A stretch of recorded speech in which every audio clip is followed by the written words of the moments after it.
신약성경 마가복음 2장 1절에서 5절 그리고 12절 말씀 제가 읽겠습니다. 수일 후에 예수께서 다시 가버나움에 들어가시니 집에 계시다는 소문이 들린지라 많은 사람이 모여서 문 앞까지도 들어설 자리가 없게 되었는데 예수께서 그들에게 도를 말씀하시더니 사람들이 한 중풍병자를 4사람에게 메워 가지고 예수께로 올세 무리들 때문에 예수께 데려갈 수 없으므로 그 계신 곳에 지붕을 뜯어 구멍을 내고 중풍병자가 누운 상을 달아 내리니 예수께서 그들의 믿음을 보시고 중풍병자에게 이르시되 작은 자야 내 죄 사함을 받았느니라 하시니 그가 일어나 곧 상을 가지고 모든 사람 앞에서 나가거늘 그들이 다 놀라 하나님께 영광을 돌리며 이르되 우리가 이런 일을 도무지 보지 못하였다 하더라. 아멘. 여러분 교회 오신 것을 환영합니다. 이 시간 말씀 들을 때 주님의 말씀을 듣는 귀한 시간 되시길 바랍니다. 우리는 지금 생애 최고의 해라는 설교 시리즈를 하고 있습니다. 우리는 이번 시리즈를 통해 2020년을 생애 최고의 해로 만들기 위해 해야 하는 것들에 대해 생각해 보고 있습니다. 첫째 주에는 2020년을 생애 최고의 해로 만드는 것이 가능하다는 것에 대해 생각해 보았습니다. 둘째 주에는 과거의 일들을 청산하고 미래로 나아가야 한다는 것에 대해 생각해 보았습니다. 셋째 주에는 미래의 목표를 설정하는 것에 대해 생각해 보았습니다. 그리고 오늘은 이번 시리즈를 마치면서 우리의 목표들을 이루어야 하는 이유가 무엇인지에 대해서 생각해 보겠습니다. 우리의 목표들을 이루어야 하는 이유가 무엇인가 생각해 보겠습니다. 배가 항구를 떠나서 목적지를 향해 갈 때 가장 어려운 부분은 바로 중간 부분입니다. 희망에 찬 마음을 가지고 항해를 시작하는 것은 쉽습니다. 하지만 이 마음은 곧 가라앉습니다. 그리고 배는 목적지를 향해 계속해서 가야만 합니다. 근데 비바람을 만납니다. 목적지가 눈에 들어오지 않습니다. 그러면 기운이 빠지고 항해한 것을 후회할 수도 있습니다. 이런 감정은 목표를 세우고 그것을 이루려고 할 때 누구나 겪게 되는 것입니다. 우리가 목표를 세우고 그것을 이루기 위해 열심히 질주했는데도 불구하고 별 성과가 없으면 회의감이 듭니다. 이럴 때 포기해서는 안 됩니다. 그 대신 가지고 있는 자원들을 총동원해서 계속해서 전진해 나가야 합니다. 그럴 때 비로소 우리는 우리의 목표를 이루게 될 것입니다. 이것이 바로 오늘 읽은 마가복음 2장 말씀을 통해 배울 수 있는 것입니다. 이 말씀은 중풍병에 걸린 친구를 예수님께 데리고 온 4명의 친구들에 대한 이야기입니다. 우리는 이들을 통해 우리가 하나님께 받은 하나님 크기의 목표를 이루어가는 데 필요한 다음에 3가지 중요한 사실을 배울 수 있습니다. 첫째로 저희가 읽은 말씀 가운데 1절로 4절 말씀 보면 우리는 목표를 이루어야 하는 이유를 알아야 합니다. 우리는 목표를 이루어야 하는 이유를 알아야 합니다. 1절로 4절은 다음과 같이 기록했습니다. 수일 후에 예수께서 다시 가버나움에 들어가시니 집에 계시다는 소문이 들린지라 많은 사람이 모여서 문 앞까지도 들어설 자리가 없게 되었는데 예수께서 그들에게 도를 말씀하시더니 사람들이 한 중풍병자를 4사람에게 메워 가지고 예수께로 올세 무리들 때문에 예수께 데려갈 수 없으므로 그 계신 곳에 지붕을 뜯어 구멍을 내고 중풍병자가 누운 상을 달아내리니. 가버나움은 갈릴리 지역 북쪽에 위치한 마을이었습니다. 가버나움은 예수님의 사역의 중심부가 되었습니다. 근데 예수님께서는 한동안 그곳을 떠나 갈릴리 여러 지역들을 다니시면서 사역을 하시다가 다시 가버나움으로 돌아오셨습니다. 예수님이 돌아오셨다는 소문을 듣고 많은 사람들이 예수님께서 머물렀던 집으로 몰려왔습니다. 예수님께서 머물렀던 집은 아마도 베드로와 안드레의 집이었은 것으로 추측합니다. 예수님은 그곳에서도 쉴 시간이 없었습니다. 많은 사람들이 와서 집안에 발 디딜 곳이 없게 되었습니다. 마당과 집 밖까지도 사람들로 가득했습니다. 그리고 예수님께서는 그들에게 복음을 전하셨습니다. 이때 4명의 친구가 4명의 사람들이 예수님께 왔습니다. 그들에게는 한 중풍병자 친구가 있었습니다. 이들은 예수님께서 돌아오셨다는 소식을 듣고 중풍병 걸린 친구를 들것에 메고 예수님께 나왔습니다. 이들은 예수님께서 수많은 병자들을 고치셨다는 소문을 들어서 알고 있었습니다. 그래서 이들은 병든 친구를 메고 예수님이 계신 그곳으로 온 것이었습니다. 그런데 와서 보니까 사람들이 너무 많았습니다. 그 집으로 들어가는 것이 불가능했습니다. 이때 그들은 생각했을 수 있습니다. 우리가 해봤는데 불가능하다. 사람이 너무 많아서 들어갈 수가 없다. 할 수 없다. 이제는 그만 포기하자. 이들은 이렇게 포기했을 수 있습니다. 하지만 이들은 포기하지 않았습니다. 그들은 머리를 맞대고 예수님께 병든 친구를 데리고 갈 수 있는 방법을 찾았습니다. 이들이 이렇게 포기하지 않은 이유가 무엇입니까? 이렇게 어려운 상황에 처했는데 포기하지 않은 이유가 무엇입니까? 이들은 병든 친구가 낫는 것을 보길 원했습니다. 이들에게는 친구를 예수님께 데리고 나가야 할 분명한 이유가 있었던 것입니다.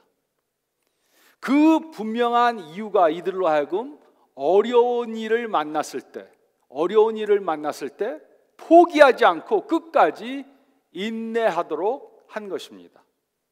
그리고 이들의 이런 인내는 결국 병든 친구를 낫게 해주었습니다. 그리고 다른 사람들은 예수님께서 하신 일을 보고 하나님께 영광을 돌리게 되었습니다. 이것은 우리가 이루어야 하는 어떤 목표에도 적용이 되는 것입니다. 우리는 목표를 향해 힘차게 나아가다가 어떤 어려운 일을 만나면 포기하려고 합니다.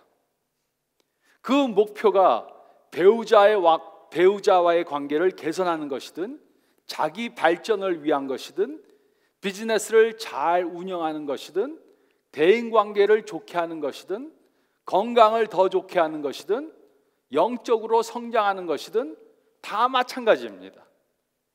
우리는 어려운 일을 만나면 포기하려고 합니다. 그래서 많은 사람들이 새 목표를 세워놓고 중도 하차하는 것입니다. 그러므로 우리가 세운 목표를 이루기 위해 우리에게는 강한 동기가 필요합니다. 꿈을 현실로 이루는 것은 쉬운 것이 아닙니다. 중요한 것들을 이루기 위해서는 노력을 해야 합니다. 그런데 우리에게는 노는 것은 즐기지만 힘든 것은 안 하려고 하는 경향이 있습니다. 모든 것들을 빨리빨리 하고 인내하지 못합니다. 무슨 일을 하다가 어려워지면 그만두려고 합니다. 그래서 목표를 향해 가는 것이 재미없고 오래 걸리고 어렵고 힘들면 그만두려고 하는 것입니다. 하지만 중요한 일을 이루는 것은 항상 재미있는 것이 아니고 금방 이루어지는 것도 아니고 쉬운 것도 아닙니다.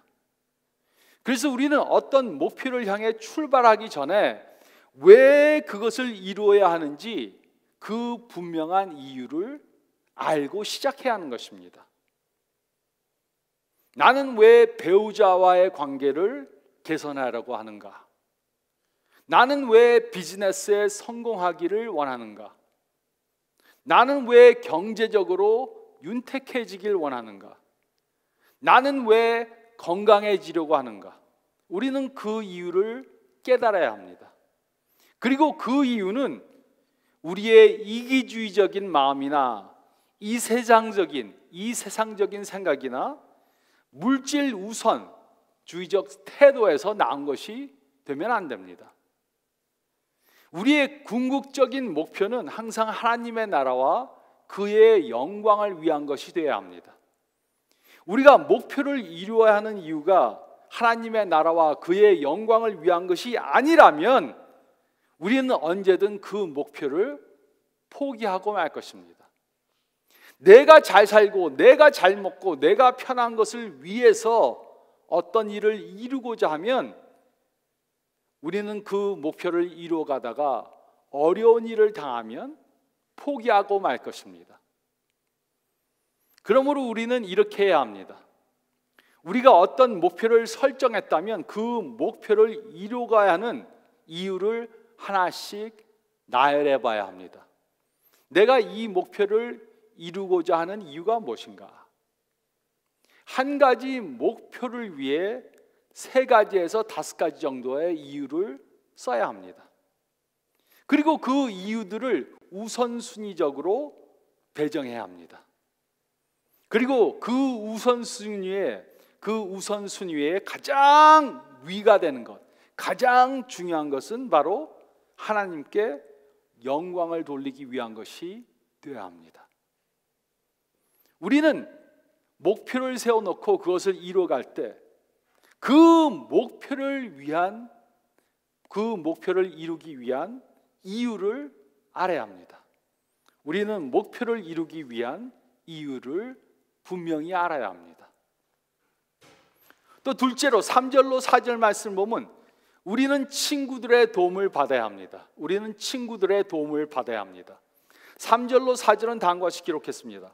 사람들이 한 중풍병자를 4사람에게 메어가지고 예수께로 올세 무리들 때문에 예수께 데려갈 수 없으므로 그 계신 곳에 지붕을 뜯어 구멍을 내고 중풍병자가 누운 상을 달아내리니, 이 사건을 이해하기 위해 예수님 당시 그 지방의 집 구조를 이해해야 합니다. 그 당시 집들은 방 하나로 된 단칸방이 대부분이었습니다. 대부분 집들이 방 하나로 된 단칸방이 대부분이었고 또 지붕은 평평했습니다. 그것이 그 당시의 집들의 구조였습니다. 그리고 지붕에 올라가려면 밖에 있는 계단을 이용해야 했습니다. 지붕은 벽과 벽을 가로지는 대들보를 놓았고, 벽과 벽을 가로지르는 나무 대들보를 놓았고 그 위에 지푸라기와 흙을 이겨서 깔았습니다. 이것이 바로 그 당시에 집이 그렇게 구조가 된 것입니다. 이 4친구들은 중풍병자인 친구를 메고 예수님께 왔습니다. 그런데 사람들이 너무 많아서 집 안으로 들어갈 수가 없었습니다. 그래서 이들은 친구를 메고 지붕 위로 올라갔습니다. 그리고 지붕을 뜯었습니다. 그리고 그 뚫린 지붕 구멍으로 병자를 예수님이 계신 방으로 내렸습니다. 이 4친구들에게는 공통된 목표가 있었습니다. 그래서 그 목표를 이루기 위해 서로 힘을 합친 것입니다. 혼자서는 그 친구를 예수님께 데리고 갈 수가 없었습니다. 혼자서는 그 친구를 지붕 위로 데리고 갈 수가 없었습니다. 혼자서는 지붕을 뚫을 수가 없었습니다. 혼자서는 그 친구를 방 안으로 내려보낼 수 없었습니다. 4명이 함께 했기 때문에 할 수 있었던 것입니다. 요즘 사회에는 잘못된 생각을 하는 사람들이 있습니다. 그것은 바로 내가 혼자 해야 한다는 생각입니다. 하지만 이것은 잘못된 생각입니다. 혼자서 할 수 있는 일은 별로 없습니다. 그러므로 우리가 세운 하나님 크기의 목표를 이루기 위해 우리는 다른 사람들의 도움을 받아야 합니다. 우리는 친구들의 도움의 중요성을 깨달아야 합니다.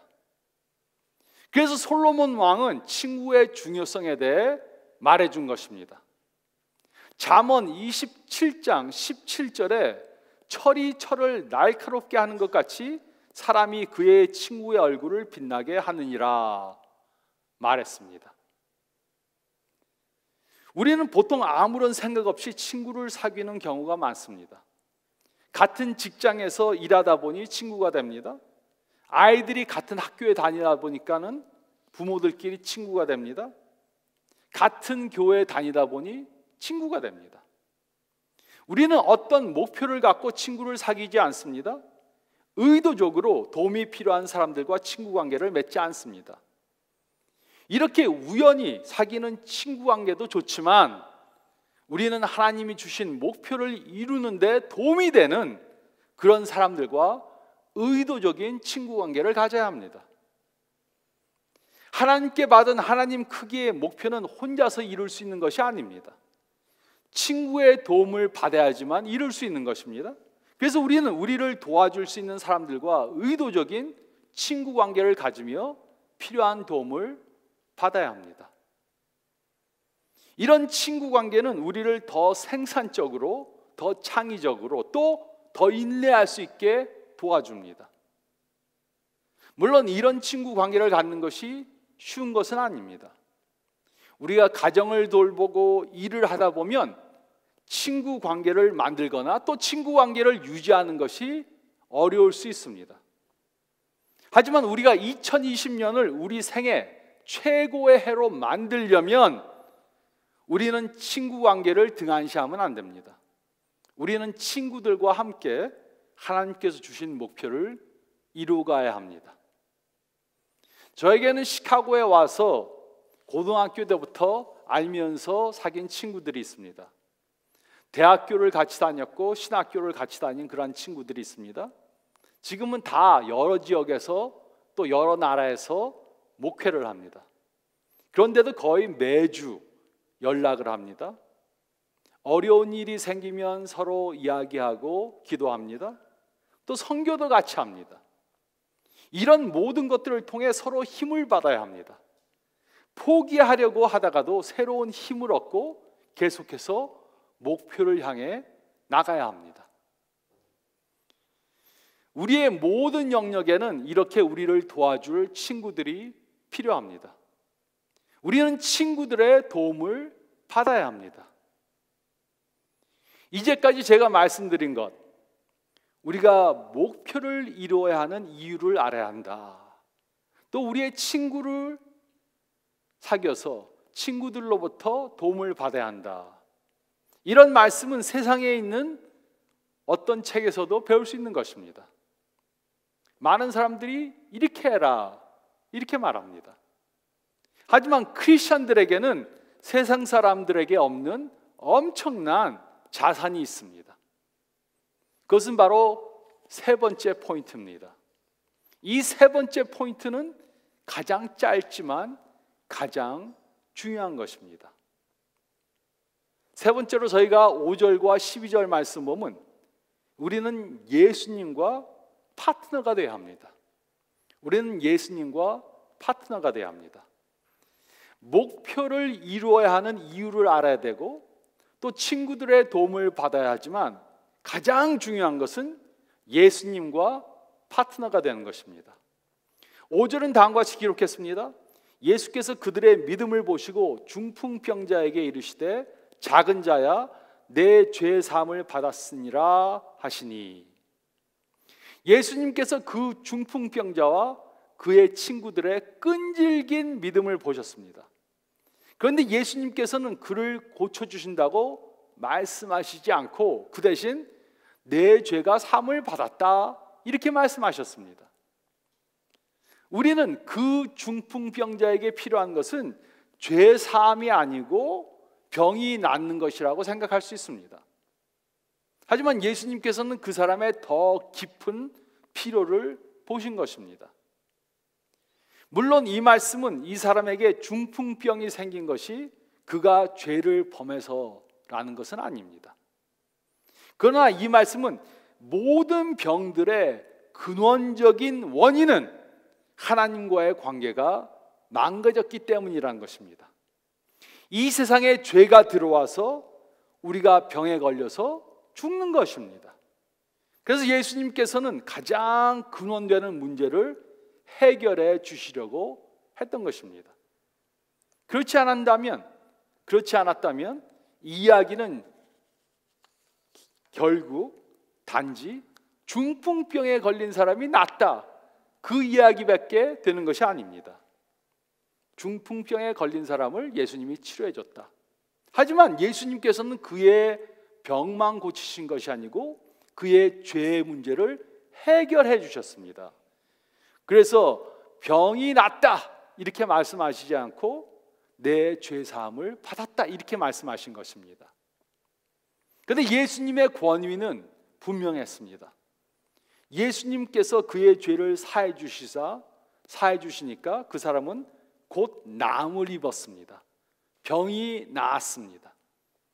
12절은 다음과 같이 기록했습니다.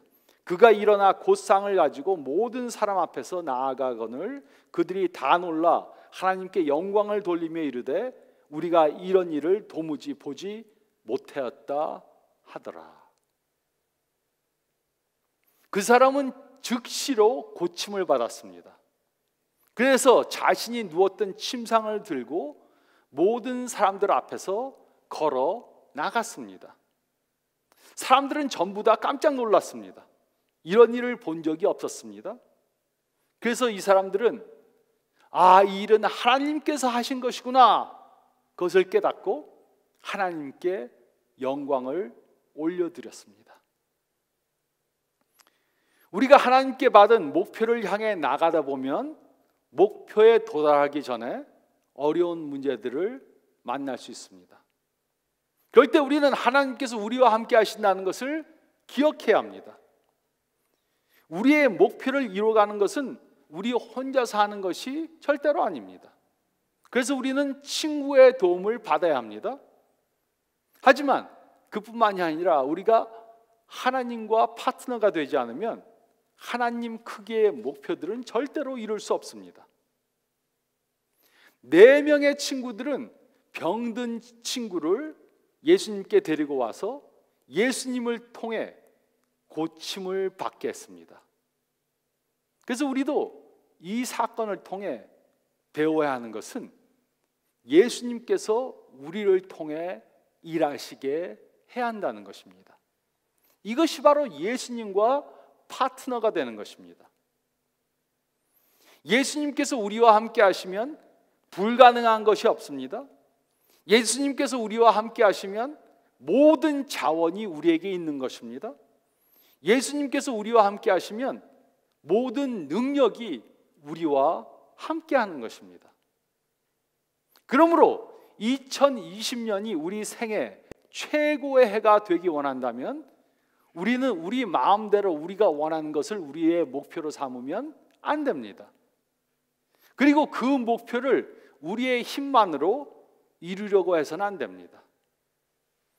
우리는 하나님께서 주시는 하나님 크기의 그런 목표를 세워야 합니다. 그리고 우리는 예수님과 파트너가 되어서 그 목표를 이루어 가야 합니다. 우리는 예수님과 파트너가 되어야 합니다. 우리가 목표를 향해 가다가 어려운 문제를 만나면 우리는 그것을 어떻게 이겨야 합니까? 우리가 왜 그 목표를 이루어야 하는지 분명한 이유를 알고 있어야 합니다. 내가 왜 이 목표를 이루려고 하는가? 나에게 이 목표를 이루는 것은 왜 중요한 것인가? 그 이유를 분명히 깨달아야 합니다. 그 이유들을 하나씩 나열해 봐야 합니다. 그리고 그 이유들의 우선순위를 정해야 합니다. 그리고 그 목표를 이루게 도와줄 친구들을 찾아야 합니다. 그뿐만이 아니고 우리는 예수님과 함께 파트너가 돼서 그 일을 해야 합니다. 예수님께서 우리를 통해 그 일을 이루시게 해야 합니다. 그러면 우리는 분명히 2020년을 우리 생애 최고의 해로 만들 수 있습니다. 그래야만 2020년이 우리 생애 최고의 해가 될 것입니다. 이렇게 2020년을 우리 인생의 최고의 해로 만들어 가시는 저와 여러분들이 되시기를 예수님의 이름으로 축원드립니다.